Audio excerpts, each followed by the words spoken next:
It is time for another episode of Articles of News, as the music would indicate to you. So in your mind, you're thinking, well, who is it going to be? Who will join as we take on the latest and not so greatest, sometimes great, but also sometimes not, in the Church of Jesus Christ of Latter-day Saints?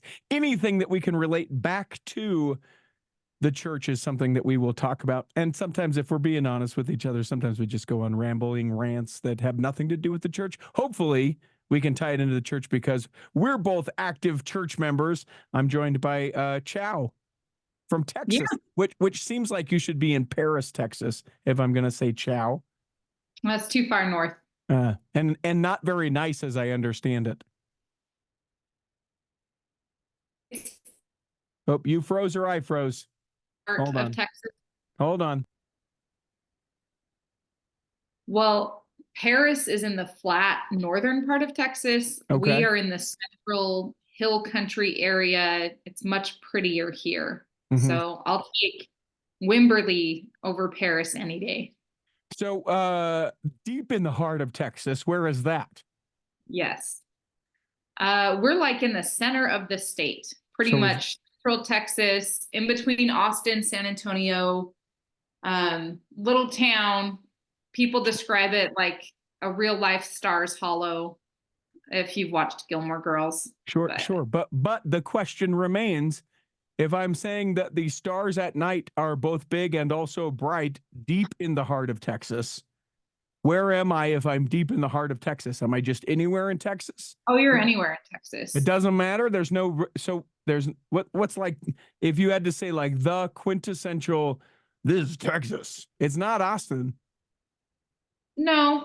I mean, it's kind of everywhere in Texas, everywhere but Austin. Okay. All right. Fair enough. Austin is it's just different. You know, you have a drink and you have like a cherry in it. That's Austin. Like Austin's just different from the rest of it. So. Okay. All right. And they keep Austin weird, as they say. Literally a saying from Austin. Chow, it's been a bit since we've chatted. Yes. I think you helped us out with our top stories of whatever in 2023. I think we talked about me helping out, and I don't ever think I actually showed up. No. Well, great. Well, thanks for nothing. How's everything been? Good. We still have 5 children. Oof. So they're doing well, and we survived Christmas, and we went to the beach for New Year's. Well, just before New Year's. We checked out Moody Gardens. I don't know what that is. What's Moody Gardens? So it's on Galveston Island in Texas, and it is 3 pyramid structures that each of them have a different thing inside of it. So the first one that we went in was the rainforest. Okay. And the second one I skipped and I went and had food, but it's some sort of shark thing currently. And then I just remember the rainforest. Then there's another one. And maybe it's an aquarium. That's what it is. It's the aquarium. Okay. So and it has a ropes course, and it has like this old colonial ferry boat you can go on. It's kind of an experience. It's a little vacation situation. But Moody Gardens, they just stand out because there are these glass pyramids as you go to Galveston Island, and you're in the Gulf of Mexico. There's the ocean. It's a whole thing. Okay. I've never heard of any of this, so I'm sort of fascinated by it. Yeah. You also had a pretty big deal recently in the family, church adjacent, or actually within the church. You guys have taken a big step with the youngest, right? Going to primary or going? Oh, he's a sunbeam. Yes, he's a sunbeam. Okay. Yes. Well, don't look past that. That's a big deal. You will never have a nursery kid ever again. And it's glorious. And you know, he's born in August. So he is the youngest in school, right? He's in his little preschool. He just met the deadline by 2 days because September 1 is the cutoff. And so he's kind of younger in the year of sunbeams, but he's also the youngest of 5. So he's used to older kids. He said the opening prayer in class. You know, he's fine. He's going to do great. So. Did a little bit of your mom heart weep though? Not really, I don't think. I mean, I think it will once it's the last kid in the primary program. I think that it's going to be hard. But nursery, I didn't feel that sad about it. Yeah.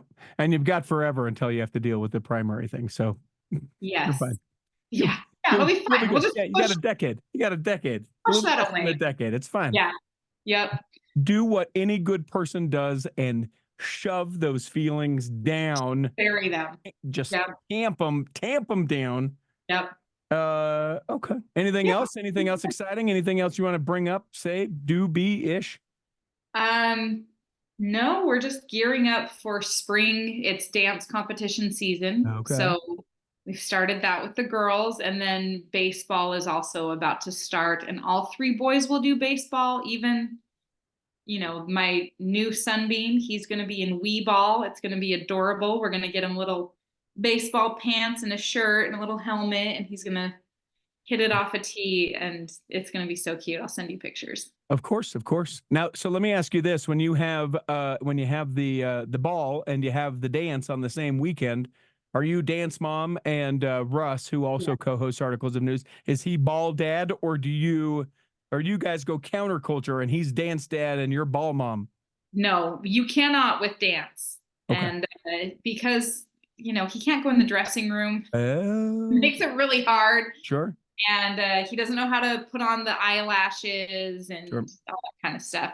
I don't know how he would deal with the performance. I mean, you're a performer, the stress before you go on stage. Sure. I don't know how Russ would handle those last minute nerves. And I've dealt with them for a couple years now. So I'm akin to the things that they say sometimes right before they go on stage. I'm like, that is just nerves. You say you hate me, go dance and you'll give me a hug. Yeah, yeah. I also think it's sort of cute that you don't think that Russ knows how to put on those eyelashes, because you know a different Russ than I do. Because the Russ I know knows how to put those eyelashes. Yeah. Yeah. Uh, No, it's good.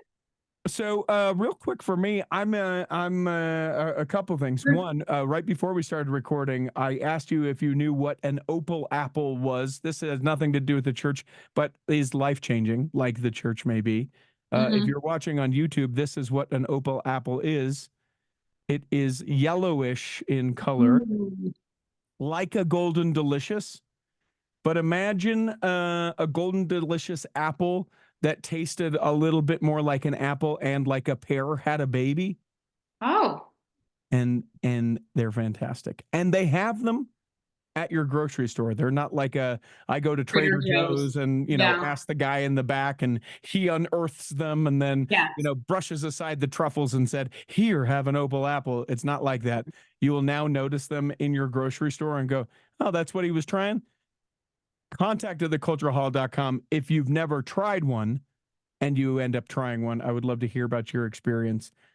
You will see me muted at times during this because this is going to go into my belly as we do the Hey, news.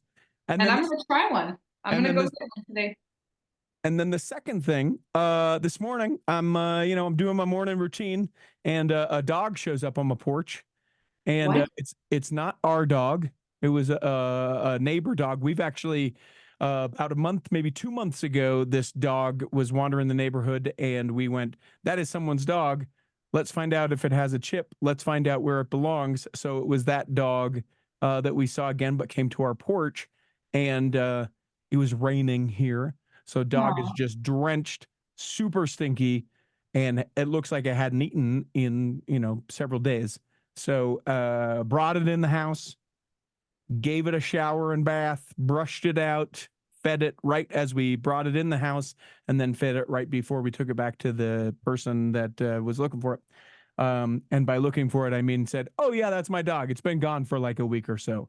And I was like, you know what? If my dog was gone for like an hour or so, Yeah. I would be emaciated and roaming the neighborhood. And so I'm balancing what my wife is teaching me is that because we connected with him, got the dog back, and I said, "Yeah, he hasn't eaten.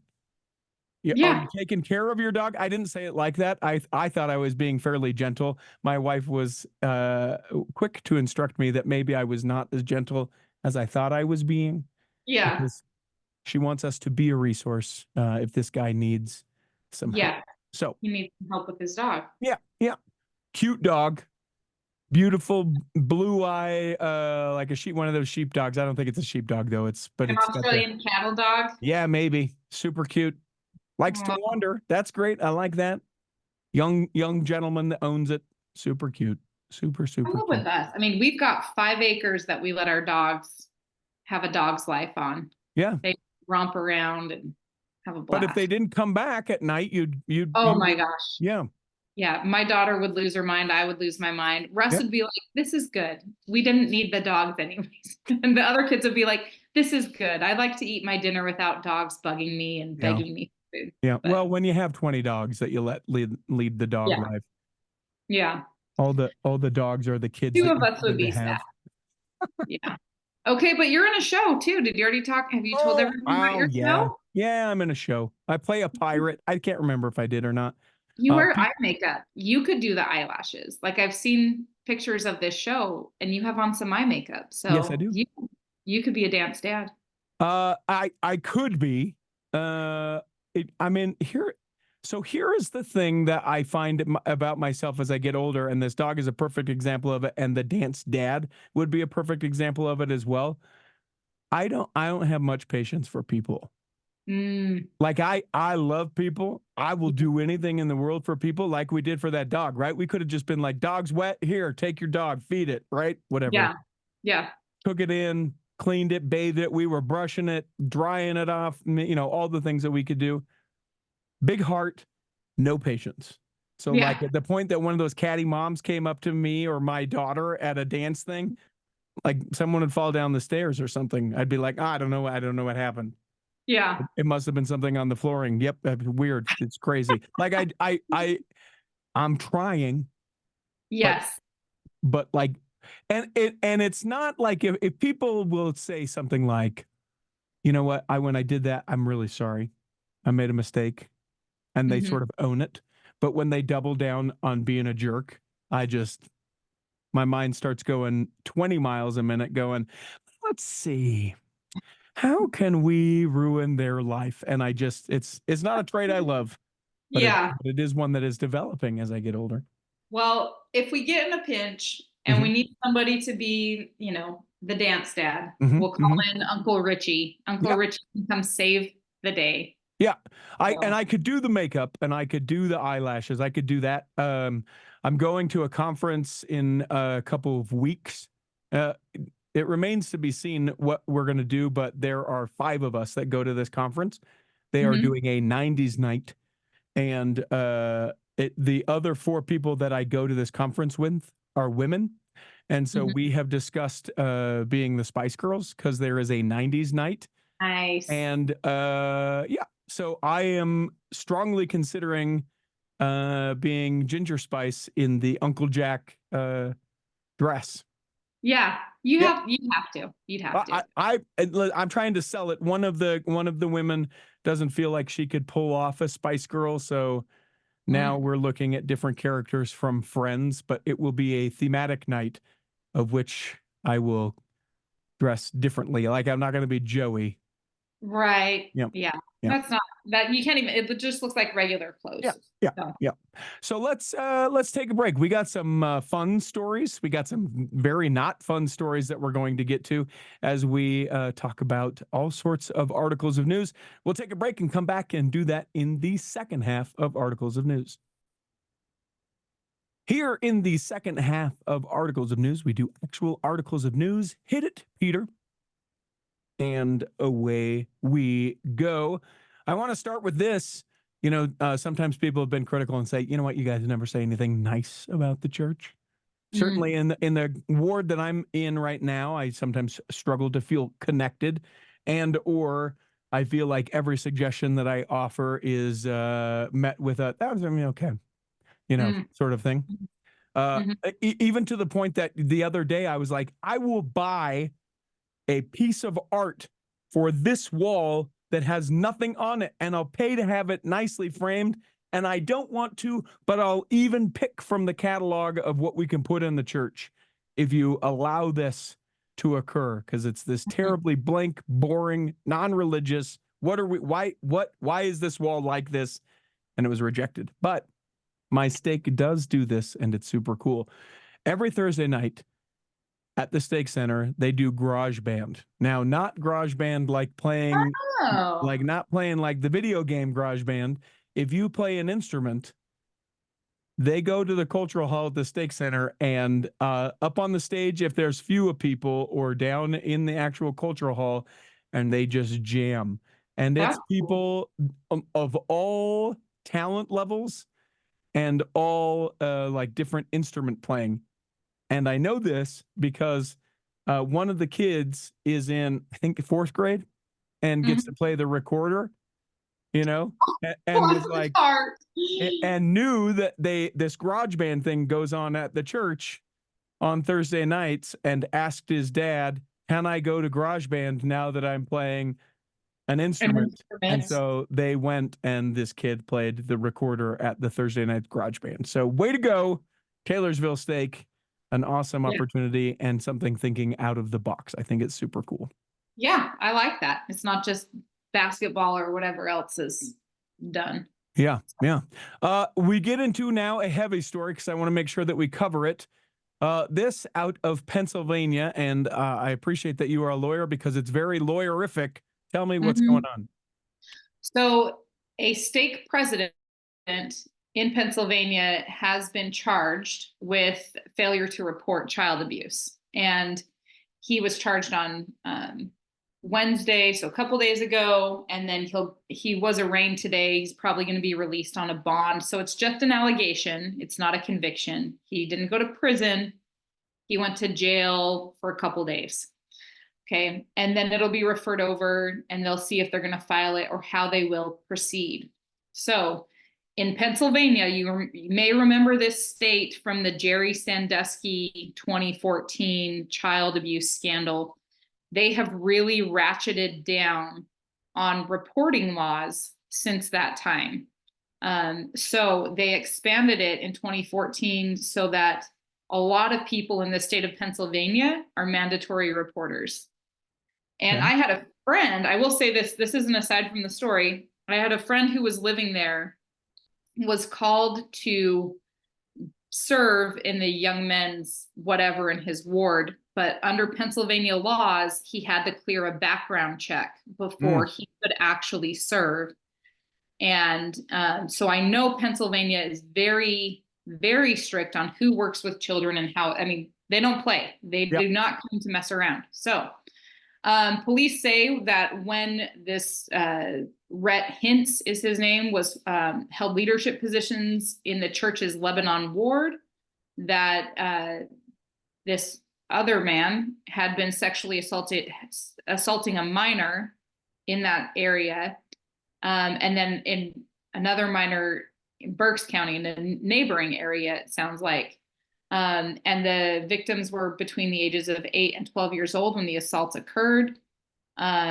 So he knew these had happened. It didn't say, the story doesn't say he knew that they were going on and he just didn't say anything. He knew it had happened in the past and failed to report the past sexual assaults. So let me ask you, just for clarity's sake. So the assaults happened before 2014, but because of the law in 2014, what they are alleging, or what has been brought forth, is that since after 2014, he came into the knowledge that this occurred, he needed to report, even though it was however long ago. Yes. Okay. Yes.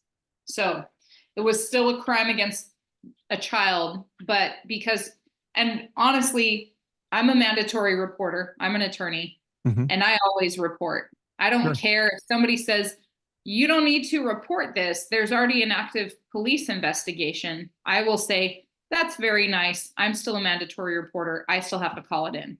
Yeah. So because otherwise it doesn't like react as mandatory, right? Because one, that person could be lying. Two, you're still liable because you need to report it. And if for some reason, that wasn't that particular thing that was reported, or you just have to report regardless of a thing is already going on. But then I think three, peace of mind. It's like, no, I did my kind of, yeah.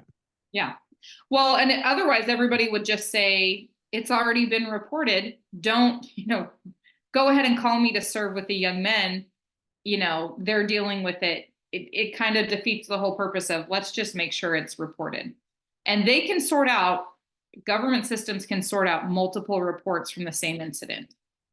They'll be able to look in their databases and say, oh, we already have detective so-and-so assigned to that. So yeah. The church has said, though, that this is misguided. Yes, the church is defending, and I mean, as they should, right? He was a church leader. This is the official statement from the church that was released by Mr. Hintz's attorney.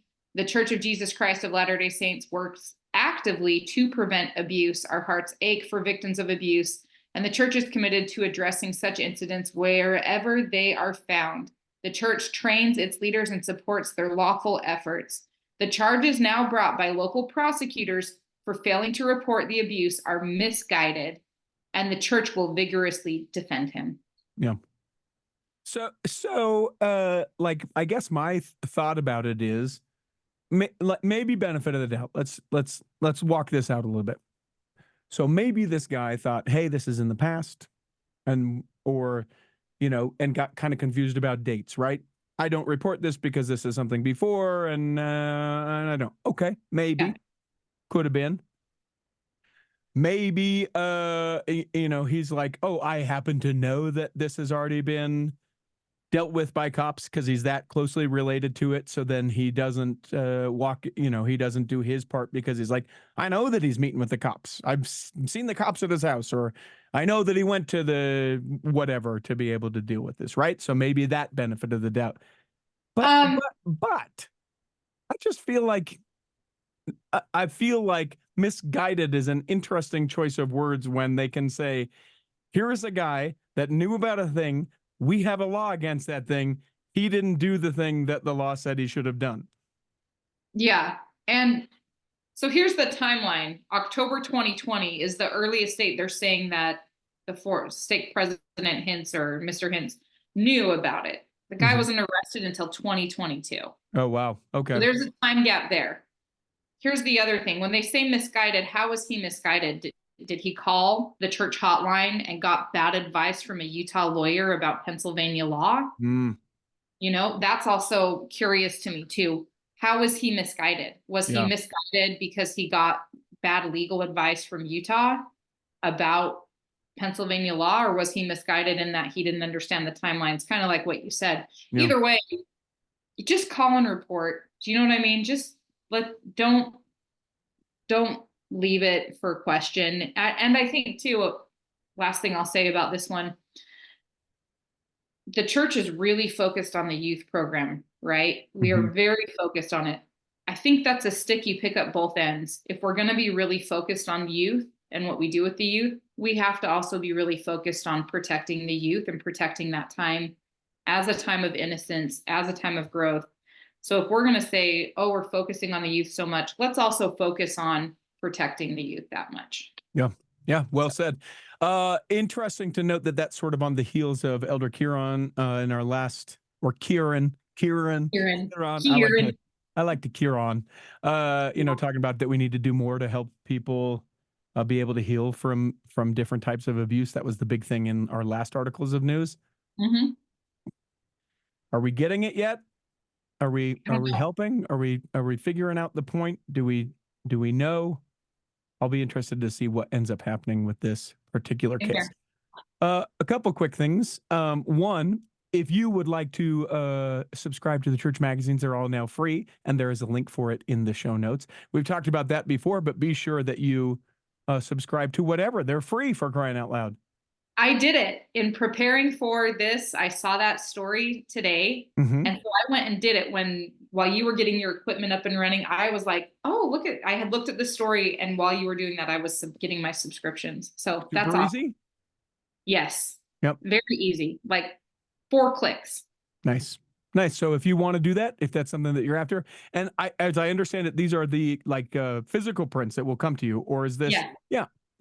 Free. Yeah, there's physical prints, and then you can opt in for an email version when they have cards come out. I did not opt in to receive more emails. and you have to click a button that says that they'll notify you, they'll email you when your subscription is up. Mine's good until January 2025 is what it said. So Nice. it's Nice. a year. Yeah, and I'll tell you what, I mean, I liked as a kid, if parents are like, they feel like they're starting to lose kids a little bit. For me, when I was a teenager, having the friend on the back of the toilet, I mean, maybe that was different because I didn't have my phone back then. We didn't have phones, kids. Look it up. But I would read a quick inspirational, something from someone else somewhere else and be like, oh, okay. And then make sure that no one could tell that I read the Friend magazine and put it back because I didn't want to be, alleged that I was reading a church thing. I like that. I like it because I don't like kids being on electronics in sacrament meeting. And so I look at this, but I will tell you, so let me tell you about parenting in 2024, Richie. I don't want to know. Am I going to like this?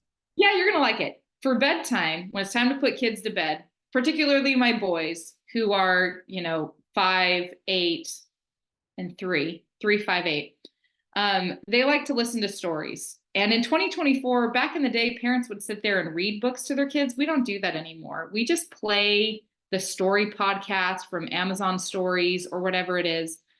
Last night, my boys were being obnoxious, as boys are. And I was kind of fed up. And so I thought to myself, there's got to be the Friend magazine, the podcast, right? That should be out there. Yeah. So I looked in Amazon, I looked on Apple Podcasts, couldn't find it. But I went to the Gospel Library app and I went to the Friend magazine. Well, I think I went to, let me look at it right now. There's a section called Story Time. What? In the children's section. Yes. And you can listen to the audio stories from books or from stories in the Friend magazine. They have an audio, and it is like production quality. I will say there are people that do the voices of the different characters. Loved it. Got my boys to calm down. Of course, after about 5, they were like, Mom, can we listen to like other stories that are not, Rose Marie Takes a Stand or Eddie and the Book of Mormon, but it was kind of fun. So parenting tip for those that are looking for, how do I get my kid to listen to this stuff? It's all in the Gospel Library app. Keep going, Josie. Birthday markers, prayers and planes. I love this. Gospel Prayers and planes is really good. Articles of faith, follow the prophet, scripture stories for children, video singing time. Jeez. Okay. That's awesome. All in the Gospel Library app. Check it out. Yep. Check it out. A couple of weeks ago, we talked about the bishop who got up to the stand and said, I'm not going to do this anymore in front of everybody. I would rarely do this, but only if you're curious to know more of his story and where it's coming from. We'll give you every indication. He was recently interviewed on Mormon Stories. So if you are curious as to, he said he was asked to do things that he couldn't in good conscience do. And so that's why he resigned as a bishop. And that video went viral within the church, certainly. He was recently on Mormon Stories, and you can check that out. In a January 26th letter that was addressed to general and local leaders, the First Presidency has said that each year church services and meetings should be limited to sacrament meeting only on Easter Sunday. Now, that's sort of a thing that we've done the last couple of years, but now they are saying, thus let it be written, thus let it be said. Moving forward, we are only doing hour-long on Sunday. And if Christmas is not on a Sunday, stake presidents and district presidencies will decide to hold sacrament meeting before or after Christmas. So, as I understand that, one of the sacrament meetings around Christmas, so say Christmas falls on a Wednesday, either the Sunday before Christmas or the Sunday after Christmas will only be 1 hour long, sacrament only. Yeah, it kind of depends, I think, if it's Monday, Tuesday, Christmas Day, Friday, Saturday, because that'll align better. But I don't know if I told you this, Richie, but when I was Relief Society president, go on. The bishop wanted to have leadership meetings on Easter Sunday. And I said, I will not be in attendance. It's Easter morning.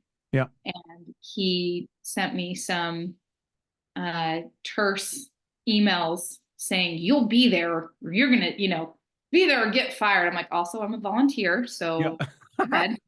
So be my guest. But I just kind of said, it's like the most important day. This is Right. Easter Sunday. I'm going to be with my kids, and I'm not going to tell my counselors to show up. This is, anyways. But it was really like, you listen to your priesthood authority, Missy. Oh, man. And I was like, okay, bye. We're still Yeah. doing our family thing. So I just love this from the church for that reason. And I wish I could find that guy and say, look what they're doing. Yeah, look here with the main church. Here's the thing. Let's take away Easter Sunday from it, right? Hey, we're having a meeting on Sunday. Hey, I'm not coming. I will Yeah. not be there. Why? I am choosing to stay home for that time. That doesn't work for me. Yeah. I don't do meetings before. I mean, feasibly, you really could say something like, I accept this calling, but Sunday mornings are a time that I choose to be with Yes. my family. And because I have that boundary, if it requires me to be in a meeting on Sunday morning, I will not be in that meeting. And I don't think that's unreasonable. Yeah, I agree. I'm with you. And I had another incident where I ran into this because our faith in God children in my ward meet at 7:00 at night, Okay. which means that they end up finishing and getting home at 8:30, 9:00 at night. Okay. And I said, hey, that's kind of late for a 7, 8, 9-year-old on a school night to be getting home, getting to bed. Mm-hmm. We meet earlier. Can we meet at 6 or 5 or some earlier time in the day? Because they should be in bed by 8:30. And it was really, you get in line with us or you're an apostate. And I Yeah. said, okay, well, Yeah. I'm choosing my kids' mental health and sleep over your definition of righteousness. Yeah. So, It doesn't matter how many times that I listen to things like Kurt Franklum's Leading Saints, and I hear things where people are like, we had to figure out what worked for for us. our family, for And, us. and the response that people have where it's like, and it was groundbreaking because we figured out what worked for us. In any other circumstance, and I don't think it's being apostate. I don't think it's being rebellious. I don't think it's being any of those things. In fact, I would say it's being like proactive and realistic of your situation. In any other realm of our life, Yeah. I can't imagine that we'd just be like, nope, it's got to be this way. Yeah. Because it's got to be this way. And for some reason, and I think we wrongfully assign it to like the priesthood mantle or something like that. It's like, no, it does not. And and it doesn't have to be that way at all. Yeah. We could make it a little more collaborative, a little bit more Yep. like, well, what is our purpose? To help others come unto Jesus Christ. Right. Let's meet you where you're at, what you can do. Yeah, I agree. Yeah. You got to come at 7. That's how you come under. Okay. That's how that works. Hopefully at 7:00 in the morning. Well, then. All right. Perfect. I'm not making it. Sorry. Yeah. Hopefully I can coattail this thing because I'm not going to make it. And then let me see. There was another one that I wanted to make sure that we got into this articles of news. You said that you were looking along the line a little bit. Was there something that stuck out to you that you're like, yeah, we got to get there? Well, I don't know that we need to. I believe you've already talked about the tithing lawsuits, but there was a third one that was filed out of California. Yeah, you have sort of a lawyer, not sort of, you do have a lawyer perspective. I would be curious to know, every lawyer that I saw that commented on a thing, we're going to actually try and get Sam Brunson, who is an attorney in Chicago, knows very much about this, to just, I don't want to know like, hey, it's bull crap. They're just trying to, like, I'm not interested in that. I'm interested in knowing, why do these people think that they can win this lawsuit? And why does the church think that they can win the lawsuit? That's hopefully a future upcoming episode. I think the perspective of the people is that they were induced, they believe fraudulently induced with the church's representations of what was being used for City Creek or other building projects. And I mean, I remember the statement. We're going to revamp this, and we are not using church funds. It was expressly stated. Tithing funds will not be used for this. And then come to find out it was. And so they're feeling, because of that representation, I relied on it. I made the donation that I did through tithing, and it was fraud. and that's not okay. Same way, somebody sets up a fake charity account, right? Mm-hmm. Give us money for this, and then they actually don't need that. I think there was a big scam with a homeless man a few years ago Right. where a couple had scammed a lot of money out of people to benefit the homeless man. So you can see where they feel like they have grounds for it. Yeah. Like, the response from the church is going to be, it's a donation. There was no contract. There's no strings attached. You took one statement that was made to broad and general persons. And maybe if you get down into the fine print, it's the base of tithing that was not used, but the interest that was used on the tithing for the project. So technically, it was a truthful statement. So that's, I think, the church's perspective is, you made a donation. I had no contract with you. I made no promises. I spoke generally and broadly, and you freely gave me your money. Yeah. So Yeah. And there are some laws, both federally and I know in the state of Utah, that sort of protect donations towards any organization, not necessarily just religious, about trying to be able to get your money back. So I'm looking forward to that sort of future episode, to be able to dive deeper into that. I thought this was sort of interesting. Okay. The life preparation lessons that were announced. Did you see this at all? I did see that. The church, along with its seminaries and institutes of religion, is pleased to announce new life preparation lessons. This significant expansion to the church's seminary curriculum commenced. It's January 2024, and we're in February for release time programs, followed by a global rollout January of 25. These enriched seminary lessons, 36 each year, are a response to the evolving needs of today's youth. The addition will help students draw on the power of Jesus Christ in all aspects of life while maintaining a foundation in Scripture and an alignment with the faith's "Come Follow Me." So they'll help students handle challenging life circumstances, fulfill their divine identity and potential, become self-reliant, develop healthy habits, succeed in school, pursue additional education, prepare for missionary service, and make and keep covenants in the temple. And I am here for every bit of this. Yeah, I thought it was interesting that they had sort of like testing programs of it. What do they call that? They tested a new seminary course called Scripture Studies Fundamentals, and then another one called Succeed in School. Felt like it had great success in preparing future missionaries, and so now it's more broadly available to everybody. So I don't know. It doesn't seem to hurt. Yeah. Well, and I think of, and I joke around about some of these things, and some of these things are ridiculous. Like I was just about to mention cursive. It's gone the way of the dodo. Yeah. Which, funnily enough, is coming back. But whatever. People don't use cursive. I think that a particular generation would have no idea what it is. But like, here is how you would write a check. Most people don't need to write a check, but do you need to know? Okay. Here's how you would send a letter in the mail. Do you need to know? Probably not too often. That's some of the things, but then also things like, here is what a budget is. Here is the difference between a want and a need. Here is how to be able to express if your mental health is in a bad place and you need help. Here, all of those, what are seemingly basic things that all people struggle with. I think it's especially important to be able to teach the youth. Yeah, I think too, and I'm not sure that they will address this, but one of the problems I see is the ability to just talk with somebody you disagree with and say, oh, I view differently. And then be able to say, and that's okay. We can have different views and walk away from each other, instead of, well, now I've got to shout at you and convince you I'm right, or I can't be friends with them because they don't follow what I think. They're toxic. I've got to unfriend them. They're toxic. They're siloed. They're giving me the ick. Yeah, all the things that we say about those folks.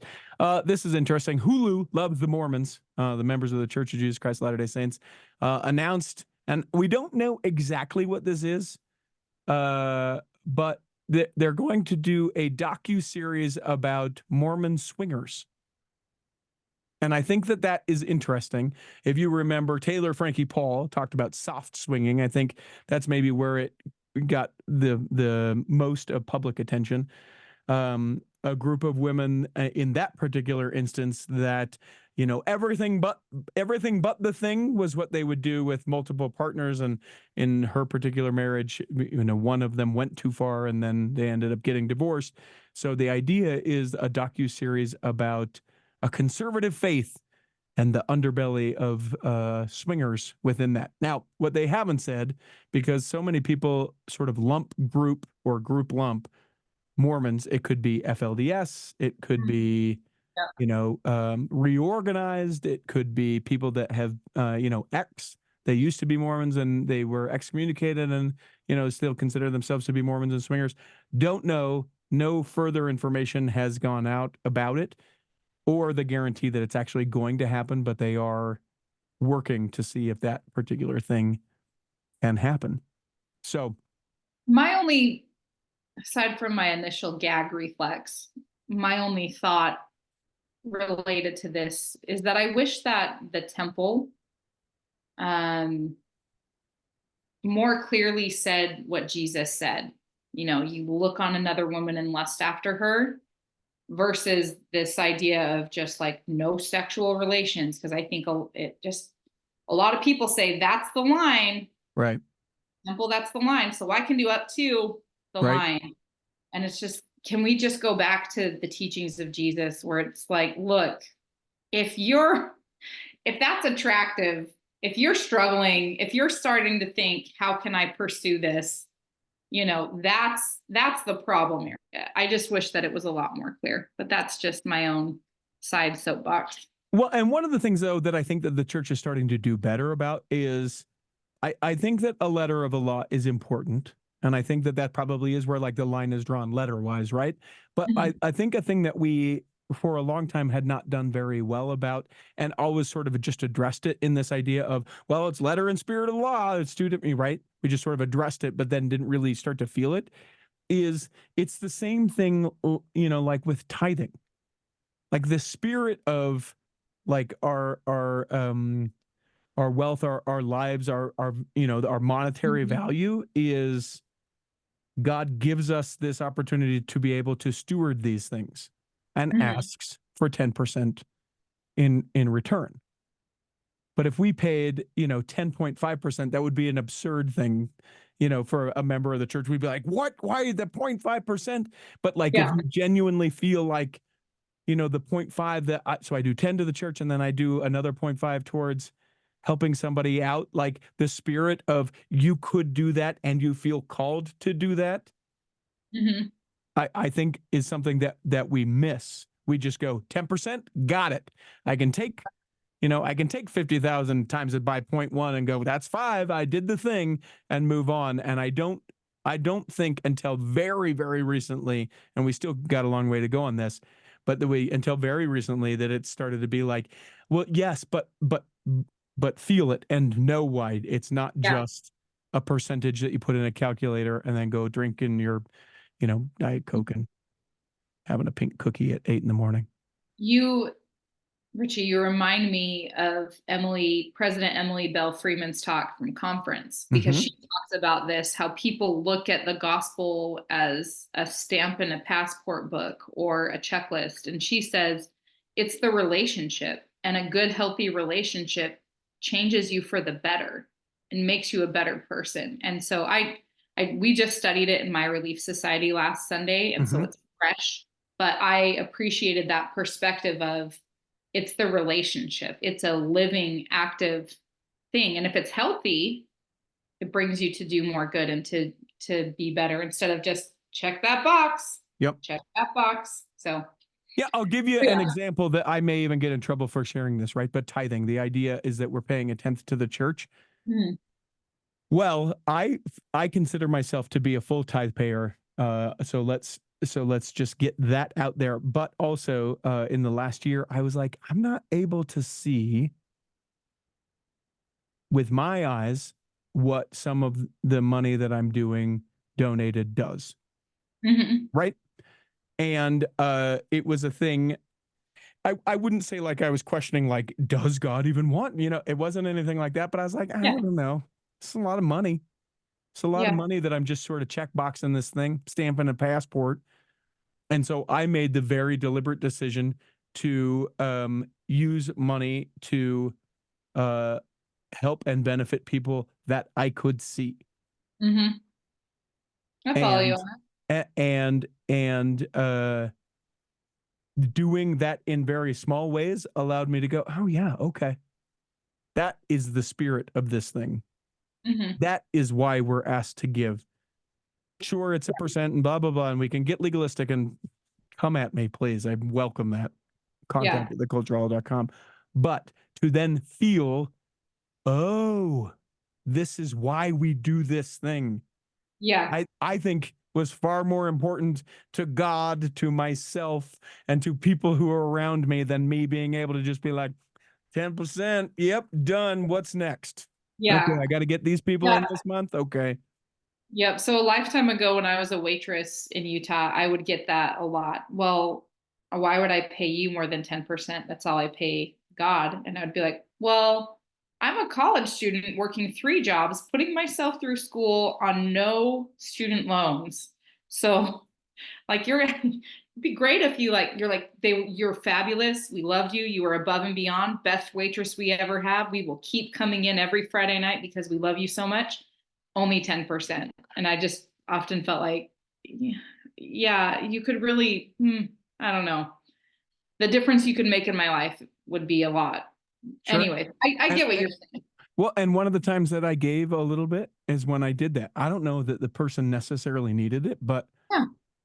I would assume, based on what I knew from talking to the waitress, server, Yeah. that was a condition in her life. And I was like, you know what?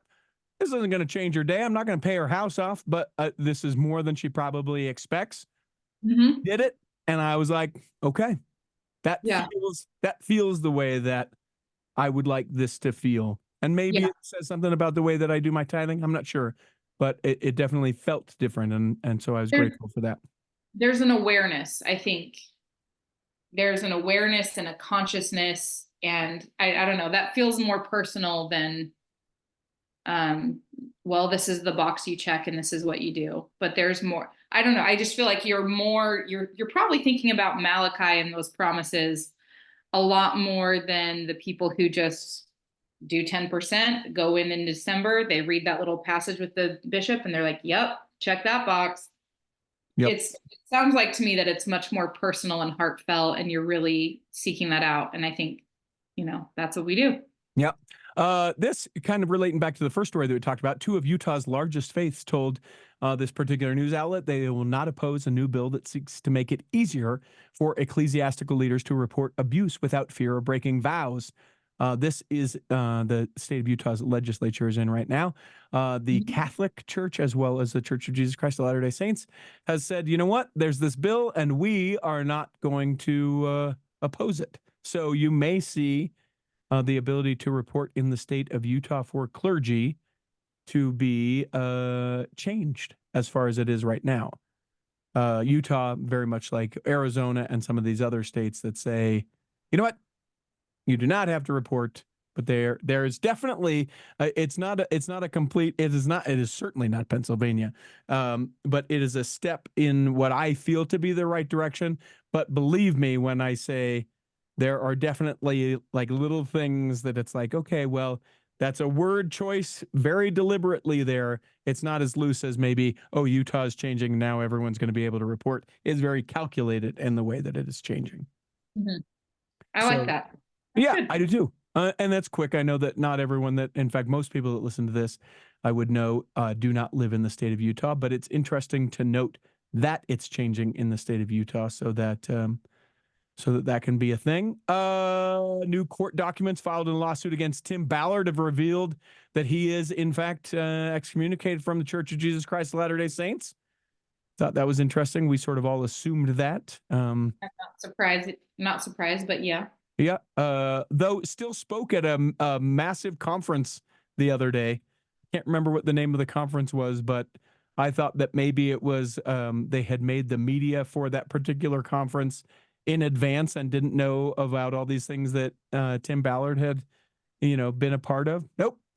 They were just like, yep, that's fine. These allegations, this organization, come on in and speak to our organization about what you do and who you are. Bad form. I can't understand it. Well, I will say this. Um, Innocent till proven guilty. Fine, lawyer. Innocent till proven guilty. No, I'm not going to say that. I'm going to say, I think excommunication or whatever it's called now. I don't think we call that. It's withdrawal of membership. Yeah, withdrawal of membership. It feels like a very public shaming, right? Like cut off all your hair, put you in your ashes and your sackcloth and parade you through the town for everybody to see. But the fact that, and I don't know if this is probably going to come out not great. So I'm sorry, everybody yell at Richie. Yeah. Don't yell at Chow. Just yell at me. I like that. But I think it's kind of nice that we're like, some people can be like, oh, okay, well, we still want to talk to you, the person. Do you know what I mean? Yeah. That it's not as much of what it has been in the past, where it felt like a very public shaming and a very, you're now a reject in society. It's like, well, work through that and we're going to keep doing our mission or our thing. Yeah, so. Interesting. Having been an excommunicated person at one point in my life, not when it was withdraw membership. I was an OG X'd. It's cool. I remember, Richie, I was there for it. There was never any sort of like public thing for me, but it's interesting to note that, that still the church, though originally when people were excommunicated, they'd say from the pulpit, Chow was excommunicated, and they would and they would tell you why in church, right? That's gone are those days. Yes. But it's so fascinating to me to see what the allegations are for Tim Ballard. Okay, fair. Yeah. And then be able to be like, come and speak to us, right? Because I agree. I felt like a reject, right? Both from God and from my religious community at the time I was excommunicated, right? Dirty, gross, terrible, misunderstood, all of the things for nearly a decade because of those circumstances, my choices, the things that I did, and then the choices of, those in ecclesiastical authority over me decided to do because of those choices. The way they viewed them, yeah. Yeah, the way they viewed them. I'd just love to have them time travel to nowadays and be like, oh, Richie, you angel. Yeah. Well, I have thought, because I think I could track down my stake president. I have thought about trying to do an episode about my excommunication, and I don't think that guy would do it. Not because like, I would come at him and be like, but I just don't think that he would do it. But I do think that it would be a fascinating discussion to go, okay, you did this. I'd be curious to know if you even remember that you did this. How do you feel? Yeah. Yeah. No, it's have like a little Dr. Phil or maybe a cow. I don't know. But I think about that a lot. But I will say, having been I was a Relief Study president, members in our congregation, women in our congregation were excommunicated or withdrawal of membership during that time. And I just wanted, and I often did, just go to their house. And most of the time they wouldn't answer the door, but I just wanted to throw my arms around them and love them. But I saw others in leadership say, don't touch, keep her away. And I remember seeing somebody share a newsletter, like the Relief Society newsletter, and they had taken a sister off that it was her birthday because, and I don't think they meant to, right? They didn't do it intentional. They're just going through the ward list, doing the birthday. Sure. I knew why her birthday wasn't there anymore. I knew her record wasn't there, but I felt like she was still our Relief Society sister, and kind of, I got riled up about it. Like, put her back on that list. You make a correction, because I just felt like that person needed all the love in the world. But I did see a lot of other people say, not more. I don't know where I was going. I had a place I was going with this, and I've lost it in that. I appreciate it though, but it's a thing that people don't really know what to do. In my Yes. particular instance, like I kept attending church and they're like, can you say a prayer? And I'd love to more than anything in the world. Can't. Yeah. I'm not supposed to, you know. Yeah. I would love more than anything in the world. And so you have people like that. And then you also have people that are like, it is a cultish, predatory organization, and they get excommunicated, right? And so, again, almost in the spirit of what this thing has been, what works for one does May not. not work for another. And we just want to be able to be like, this is what we do when people get Well, their membership withdrawn. We treat them like this because this is what we do. We do this. and I think I found my thought again. I picked it back up again. So I would be interested to see if your stake president, whoever did that, have they done any counseling or therapy post, in hindsight looking at it. So we had a bishop who had was physically assaulting some of our young men. Oh And my gosh. I sent many a single mother into that office saying, you can trust him. He will help you. You can, you know what I mean? Mm-hmm. And then it was afterwards, after I was released, it was about a year later that I found out about what had happened with these young men. Yes. And the guilt and remorse that I felt like I sent them to that. You know what I mean? I vouched to their parents, you can trust this person. I went to therapy because that guilt that weighs on my mind from that, I don't know. And that would be interesting to see if there are church leaders who they think they're doing the right thing and they think that this is the right call to make regarding withdrawal of membership or advice they've given to people. If they later go back and say, I'm weighed down by this. Now that I can see things more clearly, Yeah. I'm weighed down by this. I need help processing it because I did. And that was just maybe I feel too much or something. I don't know. Maybe I'm too emotional, but that's what I needed to help process it because of the guilt and the shame that I felt anyways. Yeah. So, well, I want you to know that in private conversations I've had with your husband, yes, you feel too much and often act far too irrationally. So teasing. That's it. He's out of here. Okay, I want to hit this last one and then we'll wrap this out. This I thought was interesting. The church educational system at all of the BYUs, so BYU Provo, BYU Hawaii, BYU Idaho, BYU Pathway, Ensign College, etc., have all now executed their date nights with the presidents of those particular universities or colleges. This was to provide a low pressure way to have a date for the young kids because they don't date. So like BYU Provo was a night out with the Reeses, and you could go and visit and casually and all the things. I have thought multiple times throwing out the $1 million idea. I don't know what you call it, but like. You start because everybody's a life coach. Everyone's all those things. Similar, you are not a dating coach, but like a communications coach, where I'm available and we talk. And so, genuinely, some of those folks that either don't know how to do it, have fear about doing it, like the coaching is, how are you? Tell me about what's going on in your life. Okay, now this would be a time where you would ask me how I'm doing, and genuinely walking people through, because it almost seems that basic. It's not a thing that I had to face when I was younger. In fact, I wish someone that was older than me would have said, maybe let's tone this down a little bit, maybe not go out so much, maybe focus on like anything else besides, going out on dates. But it seems like it's such a difficult problem socially, certainly. But that they've said, hey, we are going to try and do something different, and here is what it is. I think that, it sounds like a great idea. I don't think you dated too much, Richie. Oh my gosh. You took out a couple of my roommates and they all had a great time. Yeah. I did it. I did it a lot though. Too much. A lot of money spent. A lot of time. True.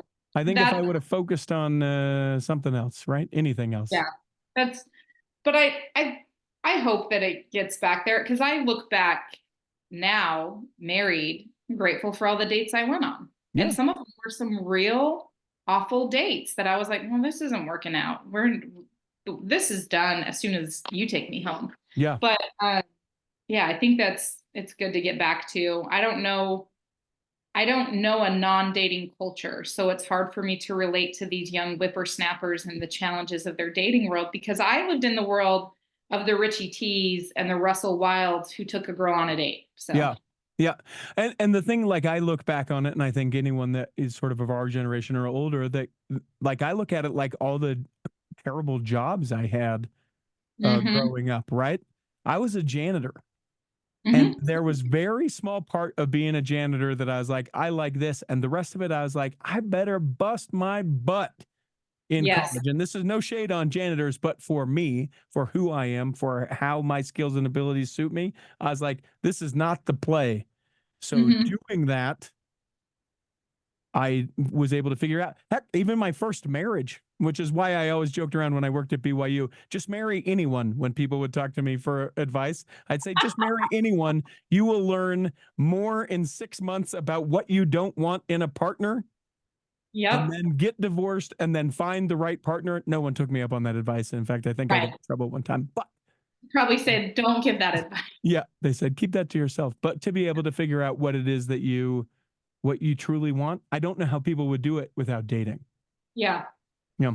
Yeah, I don't know. How do you find out if you get along with somebody unless you date? And really, somebody gave me the advice to date through all seasons of Mm-hmm. the year because you don't want to get married and then realize like Christmas is always going to be with these people you were not raised with and you didn't grow up with and whatever. And then another great, now this is like, apparently we're a dating show now, but Yeah, bring it on. take somebody on a car trip with you and see if you can tolerate them in the car Oh for yeah. 3 hours. I mean, that'll tell you real quick if maybe you're in the enemy zone. You're not even in the friend zone after a couple hours in the car. So I Yep. just did a road trip with my best friend to Dallas for my daughter's dance competition.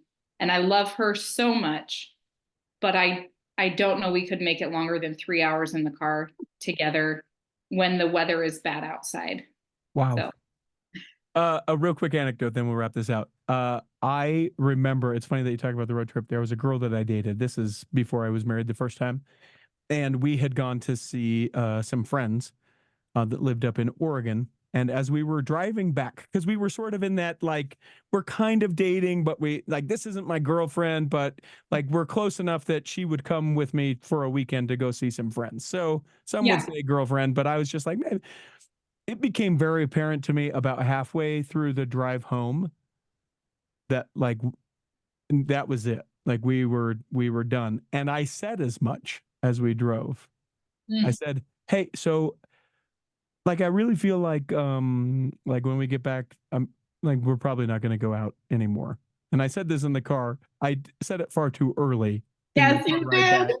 Oh So my we still gosh. had like 7 or 8 hours in which she said, it was like, oh, but all the things essentially being like, oh, let's just give it a shot Yeah, beyond this trip. And I was like, no, that's not the thing.